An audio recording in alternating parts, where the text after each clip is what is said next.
siang Ibu. Iya. Terima kasih untuk waktunya. Sebelumnya tadi kita sudah ngobrol sedikit akan melaksanakan supervisi gitu ya Bu, atau observasi ketika proses pembelajaran di Ibu gitu. Nah kebetulan kan ada sedikit praobservasi ya Bu yang harus ditanyakan oleh saya. Nah sebelumnya mau bertanya dulu, Ibu ini berarti mengajar PJOK untuk di kelas berapa Bu? Pembelajaran nanti? Iya, kalau untuk observasi nanti ya, saya rencananya mau di kelas 6. Di kelas 6. Berarti jam pelajaran ke berapa Bu? Kalau kelas 6 itu kebetulan siang, jam ke-3 ke-4 setelah istirahat, karena paginya saya di kelas 2 dulu. Oke. Nah Bu, dalam pembelajaran nanti apa saja sih tujuan pembelajarannya? Nah, untuk tujuan pembelajarannya karena materi sekarang itu tentang permainan invasi. Permainan invasinya yaitu bola tangan. Nah, jadi tujuan pembelajarannya yaitu yang pertamanya, saya lihat RPP-nya dulu ya Bu. Yang pertama ini peserta didik dapat mempraktikkan variasi gerak dasar melempar bola dalam bentuk permainan bola tangan yang dimodifikasi. Kemudian yang keduanya, peserta didik dapat mengidentifikasi berbagai variasi gerak dasar melempar bola dalam bentuk permainan bola tangan yang dimodifikasi. Kemudian yang ketiganya, peserta didik dapat menunjukkan etika yang baik, saling menghormati, dan mengambil bagian dalam permainan bola tangan yang dimodifikasi. Jadi ada tiga tujuan pembelajaran ya Bu untuk proses pembelajaran nanti. Nah selain itu Bu, untuk area pengembangannya gitu yang ingin dicapai dari proses pembelajaran nanti itu apa sih? Area pengembangannya yang diharapkan ya peserta didik dapat berpartisipasi aktif dalam proses pembelajaran, baik itu di mulai pembelajaran sampai nanti akhir pembelajarannya. Itu sih harapannya. Jadi anak-anak aktif gitu ya, tidak hanya pasif diam atau dia ya ada yang aktif-aktif atau pasif-pasif, tapi semuanya bisa ikut aktif dalam proses pembelajaran. Oke. Kalau untuk ini kan di jam kedua ya, tantangannya lebih lumayan gitu. Siang panas gitu kan di lapang. Pasti. Lalu untuk strateginya Ibu yang akan disiapkan itu seperti apa? Nah, strateginya untuk menghandle gitunya tadi tantangan tersebut itu saya mencoba mau berdiferensiasi itu jadi disesuaikan dengan kebutuhan peserta didik, kemudian dengan berbagai pembelajaran yang menarik ya itu jadi walaupun panas jadi anak-anak tetap masih mau untuk melaksanakan pembelajaran gitu. Praktekannya ya? Iya, jadi harus lebih menarik lagi. Iya. Oke, mungkin itu ya Bu, nanti mungkin tanggal 27 lusa kita bisa ketemu untuk melakukan observasi. Terima kasih banyak Ibu untuk waktunya. Sama-sama. Generasi emas Indonesia, profil belajar Pancasila, tanamkan di dalam dada. Profil belajar Pancasila, cerdas berkarakter itu kita.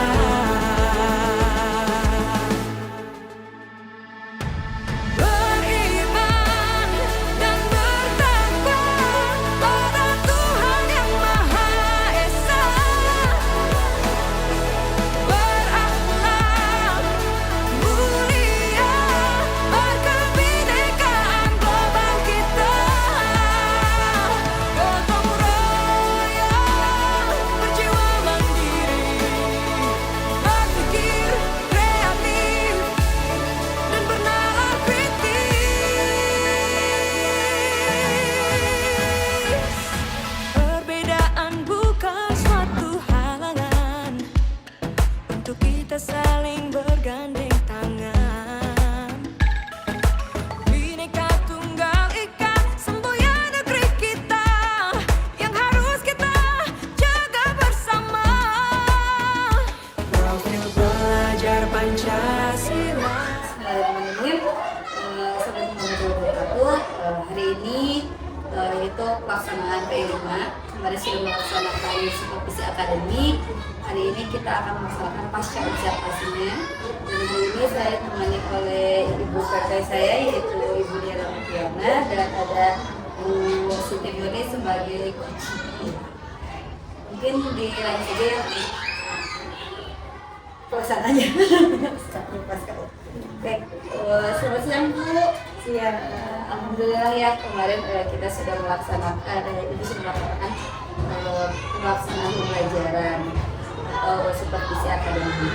Nah, dalam pelaksanaan supervisi akademik ini gitu ya Bu, kira-kira bagaimana sih perusahaan itu sedang melaksanakan? Dalam pelaksanaan observasinya, Pertama saya rasa senang ya, kenapa? Karena secara tidak langsung saya jadi nantinya bisa merefleksikan diri apa yang sudah baik dalam pembelajaran saya dan apa yang harus dikembangkan ke depannya. Nah itu perasaan yang pertama. Tapi ada juga grogi. Kenapa? Karena kan biasanya kita ngajar sendiri, ini ada yang ngeliatin ya. Jadi saya perasaannya ada grogi juga, tapi ada senangnya juga. Nah Bu, dari pelaksanaan kemarin, apakah pembelajaran yang dilakukan sudah sesuai dengan rencana yang sudah kita diskusikan? Kalau berdasarkan tuntutan kakaknya sudah lumayan, maksudnya lumayan itu ya kira-kira 80% lah sudah runtut dengan RPP dimulai dari tujuan pembelajaran, kemudian ada persepsi yang seperti itunya.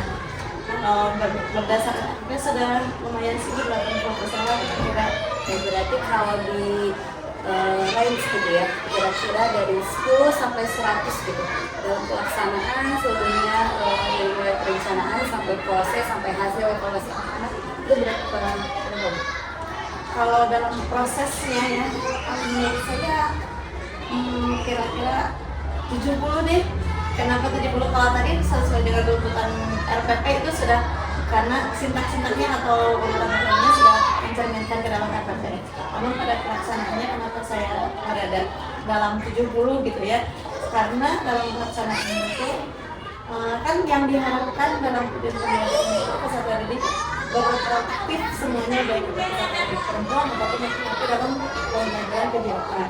Nah, kenapa 70? Karena dalam pelaksanaan itu saya melihat peserta didiknya semuanya ikut terlibat. Itu masih ada peserta didik yang ibu panas gitu, atau ibu izin ke kamar mandi padahal cuma izin aja gitu karena ini itu ada perempuan gitu, jadi kurang terlibat aktif dalam pembelajaran.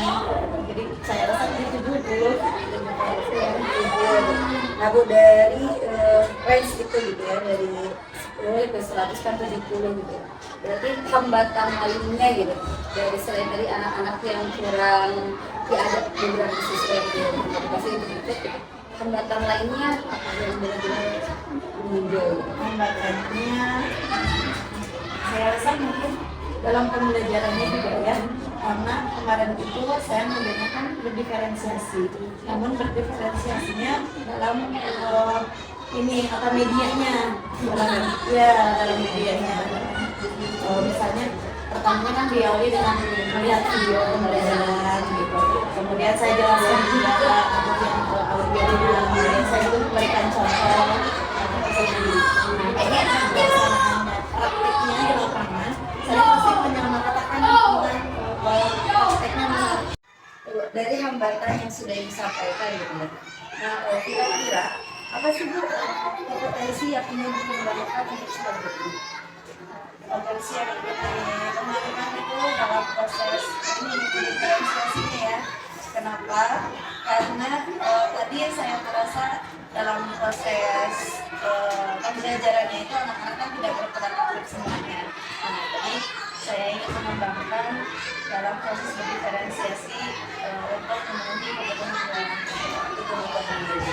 Nah, selain itu Bu, harapan apa sih Bu yang menjadi refleksi Ibu untuk pembelajaran selanjutnya? Nah, harapannya setelah saya ingin melakukan pengembangan lagi atau mengembangkan kompetensi dalam bagaimana sih proses diferensiasi dalam pembelajaran kegiatan, harapannya nantinya anak-anak bisa terlibat aktif dalam proses dalam proses pembelajaran ya, tidak hanya laki-laki saja yang mengikuti pembelajaran, tetapi seluruh murid atau seluruh peserta bisa terlibat belajar.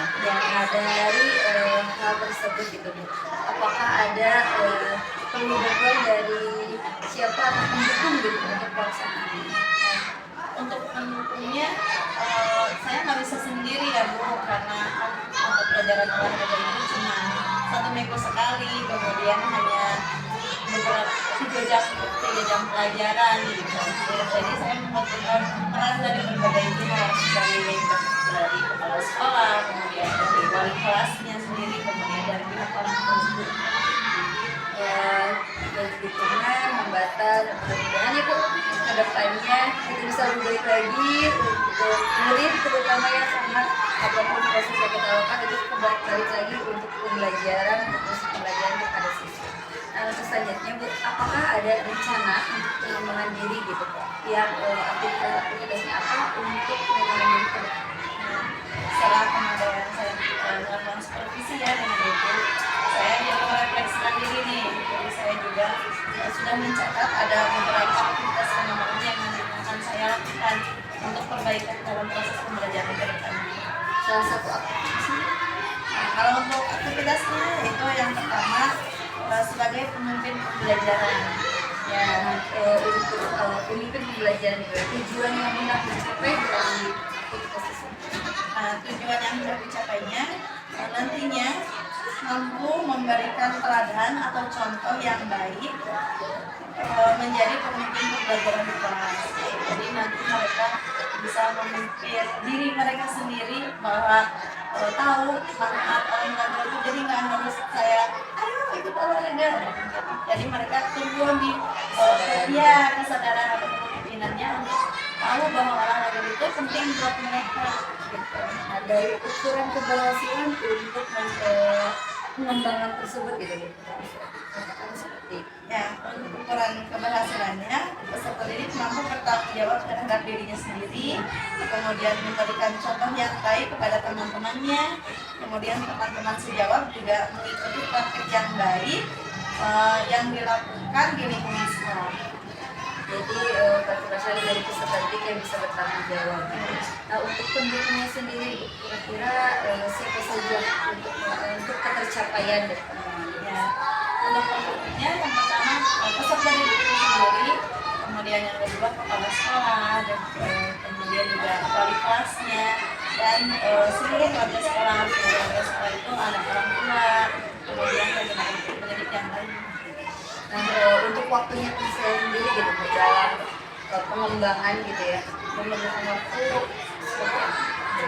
Nah, waktunya itu saya akan melakukannya di setiap pembelajaran PJOK di kelas 6.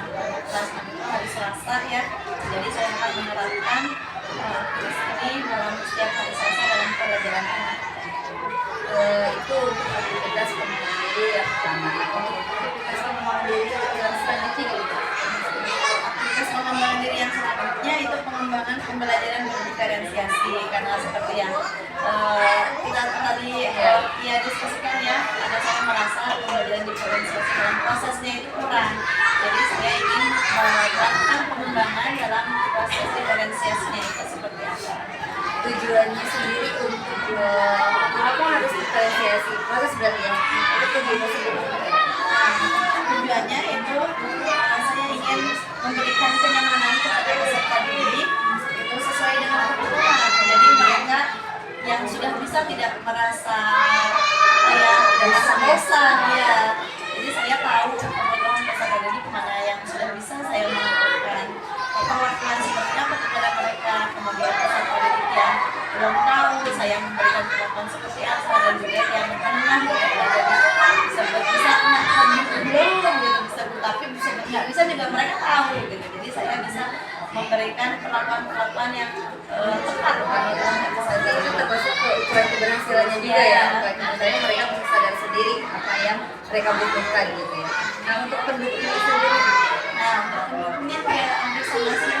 Saya nggak bisa berdiri sendiri dalam proses ini, saya membutuhkan peran dari kepala sekolah, kemudian dari murid itu sendiri untuk mendukung. Kalau saya percuma saya misalnya, ayo dong kita olahraga, tapi kalau tidak ada rasa dari peserta didiknya sendiri itu sendiri, tetap nggak akan berjalan gitu. Jadi harus pendukung itu peserta didiknya juga harus mau mengikuti seperti ya, kemudian dari guru kelasnya, kemudian dari orang tuanya juga saling dukung ya untuk waktunya sendiri untuk dalam pengembangan. waktu untuk dalam pengembangannya saya akan melaksanakannya di setiap pembelajaran PJOK Karena mungkin waktu kalau terus-terusan menjadi pembiasaan buat mereka juga. Nah untuk aktivitas pengembangan lainnya Bu yang untuk yang selanjutnya ada pengembangan budaya positif di lingkungan kelas maupun di lingkungan sekolah. nah untuk program pengembangan budaya positif ini tujuan yang dicapainya gitu. Tujuan yang ingin dicapainya, peserta didik mampu menerapkan budaya positif tidak hanya untuk siswa tetapi juga untuk seluruh warga sekolah. Nah, berarti ada ukuran ya Bu untuk budaya positif ini sudah terlaksana atau belum gitu ya sekolah atau di kelas. Kalau sendiri itu Untuk ukurannya, yang diharapkannya ya seluruh warga sekolah merasa nyaman, kemudian merasa aman, dan lingkungannya juga kondisif serta tercipta suasana yang penuh keharmonisan. Pada saat pembelajaran olahraga, seluruh peserta didiknya merasa aman dan nyaman. Nggak ada tuh peserta didik yang iseng, misalnya lagi lari, ada yang jorokin atau iya gitu. Oke, berarti itu sih kalau budaya positif memang harus betul-betul gitu ya. Nah selain itu berarti pendukung utama nih dari budaya positif ini Pendukung utama dari budaya positif ini pasti peserta didiknya juga mereka mau untuk menerima apa yang diberikan apa yang disampaikan oleh kita sebagai pendidiknya gitu. Jadi emang nggak bisa secara instan ya kalau budaya positif ini kita terus harus selalu diulang-ulang. Nah, gitu. Jadi terus juga membutuhkan koordinasi dan kolaborasi dari berbagai pihak. Jadi saya nggak bisa di pelajaran olahraga saja. Kalian nggak boleh nih ada yang ada dijorokin atau diapain tapi di pada saat pembelajaran di kelas pun harus tetap diingatkan sama guru kelasnya gitu. Dan juga di rumah juga tetap kalau lagi bermain di rumah kita kan nggak bisa pantau ya sebagai guru ya, tetap harus komitmen dari orang tua untuk memantau peserta didik ketika berada di rumah. terhadap pendukung ini satu kesatuan yang tidak bisa terpisahkan gitu ya. Kalau kita punya sekolah saja ya itu dianggap lebih cuma banyak dapat tidak sedikit gitu ya dibanding kalau kita berkolaborasi gitu. Untuk waktu sendiri Bu dengan ini pengembangan budaya seperti ini Untuk waktunya yang pasti dalam pembelajaran olahraga dan juga mungkin di setiap hari pada saat jam di dalam kelasnya gitu. Jadi koordinasi dengan wali kelasnya mengingatkan selalu peserta didiknya untuk penanaman budaya positif. menjadi budaya gitu ya, tidak hanya sekedar ketika diingatkan baru iya tetapi teriakan kita lupa gitu menjadi budaya. Jadi Bu alhamdulillah untuk presentasi kali ini terima kasih banyak dan juga sampai sekarang bersama presentasi terus kembali seperti itu terima kasih banyak mohon maaf untuk waktunya terus saja wabillahi taufiq wassalamualaikum warahmatullahi wabarakatuh.